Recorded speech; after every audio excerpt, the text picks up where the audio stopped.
Welcome back. Before I start the video, I just want to thank every single person that is subscribed to my channel. I'm so grateful and just so thankful that you guys have taken the time out to subscribe. Those who have messaged me, those who have hit me up, it's really encouraging, especially when I've set a goal to hone my craft with hosting and just getting out there and sharing my story.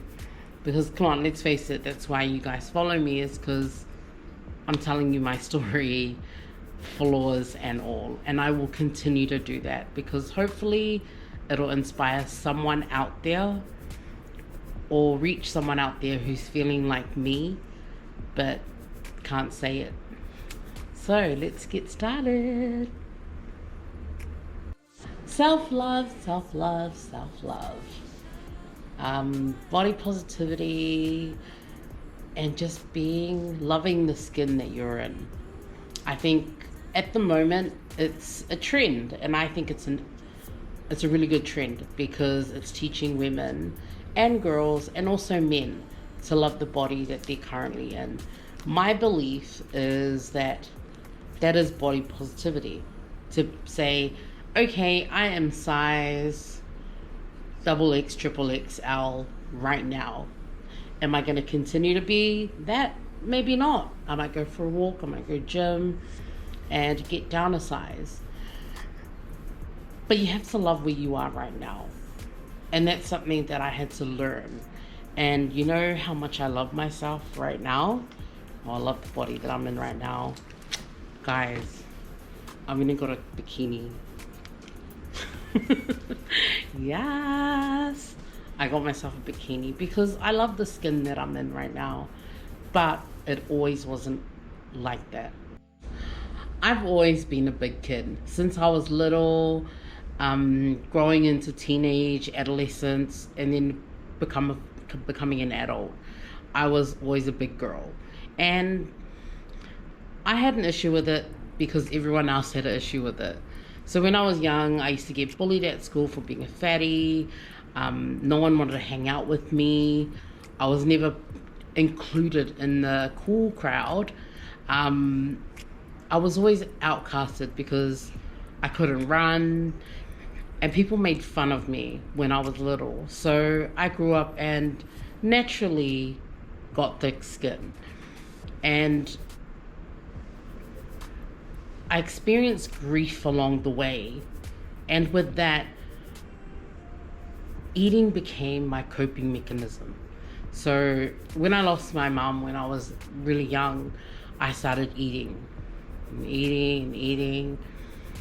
And although I looked in the mirror and everyone reminded me around me, oh my gosh, you're so fat, I just kept eating because it made me feel better. It made me feel good about myself. So that's all the confirmation I needed. Everyone else was just white noise. And then I got to my teenage years and it was even worse. You know, people made fun of me at school. Girls didn't want to hang out with me. I never had friends. I had probably 2 friends, and they actually looked like my children because one was really skinny and tall and one was really skinny and short. But they were such good friends to me, and they took care of me and really had my back. And I still kept eating. It was still a coping mechanism. And I don't think people realize that is when you're going through trauma and when you go through something at such a young age, as soon as you find something that makes you feel good, you actually stay with it. And you nurture it, and you're like, oh, you know what? Food makes me feel great. I want to keep eating. I don't care what these bullies say. I don't care if everyone just doesn't want to hang out with me. I'm fine with that. I'll just keep eating because I feel good and it makes me feel good. And then I got to a point where I had enough, because I started thinking about boys. I started liking the opposite sex, and I thought, oh my gosh, no guy wants me because I'm too fat. And I think that was the moment in my life where I realized that it's making me happy But now I want a different kind of happiness. I want someone to love me happy. So I started purging. So for those who don't understand what purging is, this is when you get to a point where you eat hard out, and then you spew it all out. So I suffered then from bulimia. So in my teenage years, I started spewing up all the food that I was eating because I wanted to be noticed by boys. That's the honest truth. I was like, oh my gosh. You know, guys, I never see on the movies that guys hold a fat girl's hand. And everyone at school hammered that into my head that no one's going to love you if you're at this age, or if you're at this size. So for 5-6 years, I suffered from an eating disorder.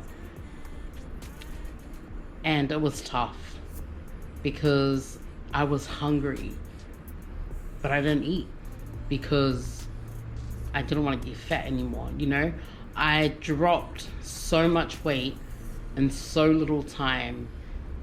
And then my mom snapped me. She was like, what are you doing? And I said, oh, I want to be skinny. And she was like, why do you want to be skinny for? You're beautiful just the way you are. And we're never convinced when people we love, or that people that really love us tell us that we're beautiful. We always want someone else to tell us, because we think they're just saying it because they have to. But the reality is that you are beautiful. And that's something I had to learn later on in life. So going through my bulimia stage was tough. And then, you know, I got a boyfriend, I was excited. Got a couple more boyfriends and I was even more excited. And I thought, oh my gosh, this is so cool, I love this. And then I suffered another loss. And when I suffered the next loss, I had to find my coping mechanism again. I had to find that thing that made me happy again. And that was food. So I started eating. And I started packing on the weight slowly. Because I thought to myself, look, I'm going through loss now. I need to eat. And then I ballooned to my heaviest. So I went from 80 or 70 kgs where I was, and I ballooned right up to about nearly 200 kgs in that time frame, because I was happy, then I got sad, then I caught on food again because I was hurt, and I was cheated on, I was dumped, and so I didn't have those boys to make me happy anymore, so I had to go back to food, the original coping mechanism. Then I started training. I ballooned up to 200, and then I lost my dad. And that was pretty much, for me, it was really hard, because I was hurt, and I thought to myself, I need to exercise now. I need to train. I was really angry at that point as well. And I thought to myself, you know what? Fuck this. I need to go. So in the next year or so, year and a half, I trained my ass off. And I lost over, probably nearly 100 kgs, just over 100 kgs. A little bit over. And I thought to myself, oh my gosh, I look so good. I'm gonna love myself now. That didn't last long, because I was still unhappy.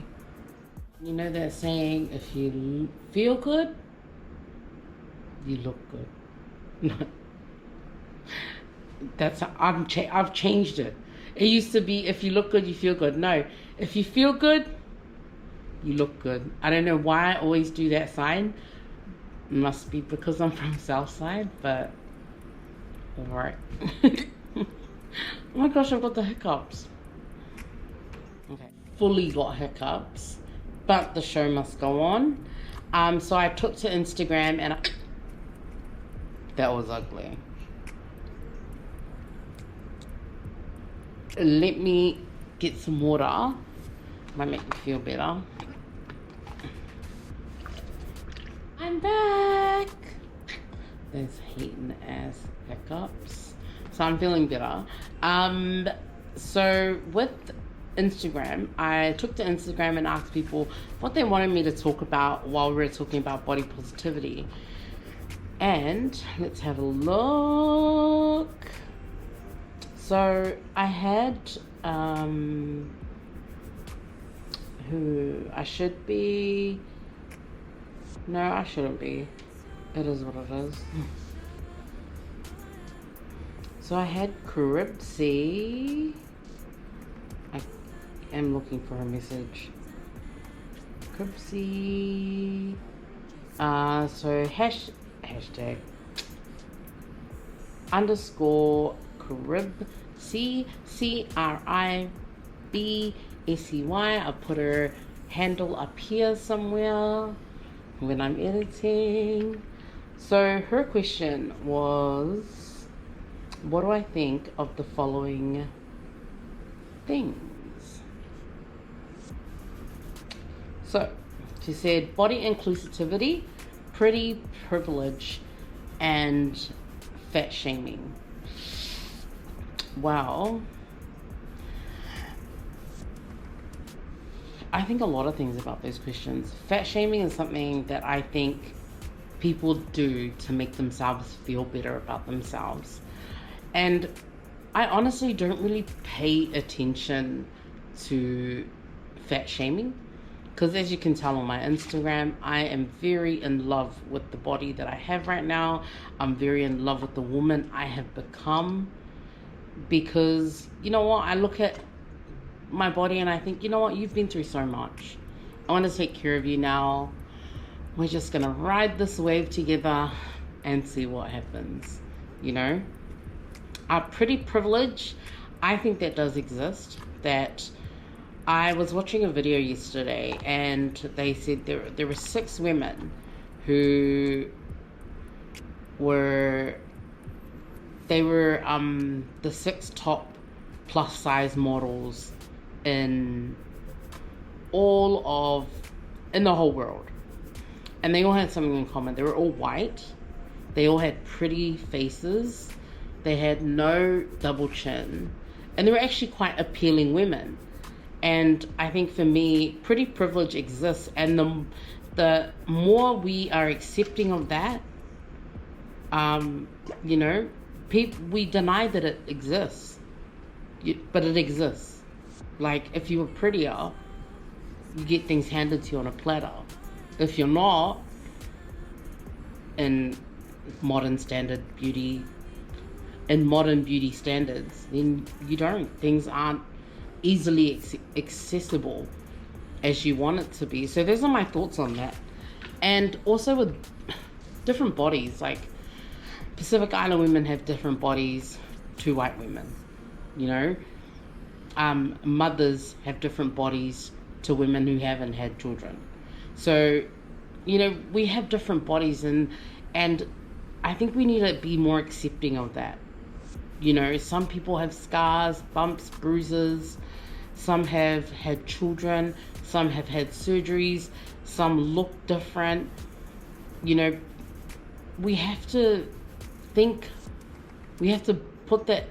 that all in mind when we are looking at different kind of bodies. So those are my thoughts on that. I didn't have many questions, I think.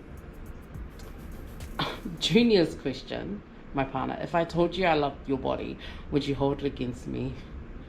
I'm not sure if that's a lyric to the kind of songs he listens to, but I love you, babe, and thank you for your question. Because you know what, I got pretty much 4 questions all up. Those 2 were actual questions. The other 2 were please follow me. And I got one from Lawrence and his partner. I'll put the handle up here somewhere. And I think she felt bad with the way, with her question, because she asked me whether or not, I don't think she knew how to ask me. She goes, do you reckon you were happier while training, or are you happier now? I'm happy either way. I'm happy in both ways. And if you weren't with Junior, would you still feel the same? Of course. I would still be happy in my body even if Junior wasn't around. Because during my transition of healing from grief and everything like that, I also went through a healing of acceptance, which is a place where I got to before I met Junior. And I thought to myself, you know what? I've been hurt. I've gone through all of these. You know what? I love you. That's what I said to myself. I love you for surviving everything that you've been through. And to be honest, when I asked Junior, would you love me if I didn't love myself? And he goes, no, because then I could see it from a mile away. And he's true. I wouldn't have been able to love Junior like I love him now if I didn't love the girl in the mirror.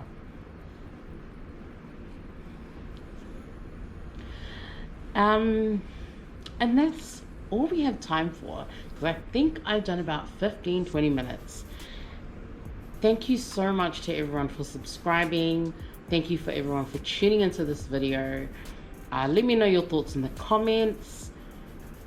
You know, let me know how you feel, what you think about my video, and did I inspire you to just fall in love with yourself? Because that is the most important thing that you need to take away from here, is to be okay with where you are.